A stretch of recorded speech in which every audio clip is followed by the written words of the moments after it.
Avant de démarrer vraiment sur ces contrôles qualité-quantité, on va juste se faire un petit tour de notre nébuleuse marketing, comme j'aime l'appeler.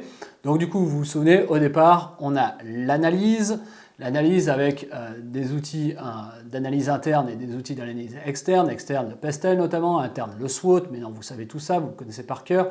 Donc SWOT, force, faiblesse, opportunité, menace en français, FFOM, et Strength, Weakness, Opportunity, Suite en anglais. Ok, très bien. Une fois qu'on a notre analyse, à quoi elle nous sert au fond cette analyse?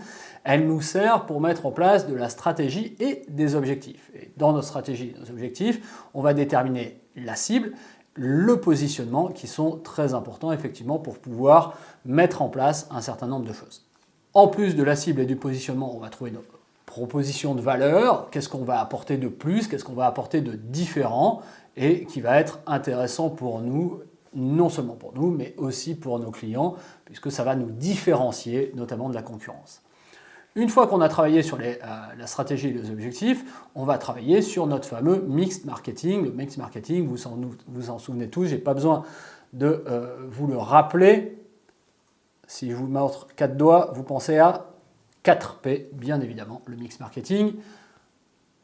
Allez-y, dites-le vous dans votre tête. Produit, prix, place, promotion. Promotion dans le sens de publicité.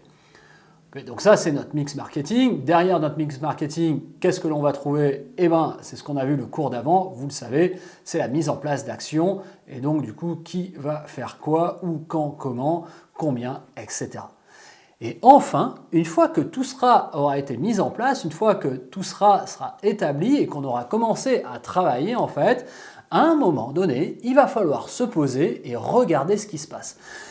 C'est en fait un peu comme prendre du recul, si vous voulez, et aller voir ce qui se passe, si c'est bien, si c'est pas bien, si on peut améliorer, si on peut progresser, ou au contraire, si on doit laisser couler, continuer comme c'est parce que c'est bien. Et donc, c'est cet espace-là où on va trouver le contrôle qualitatif et le contrôle quantitatif.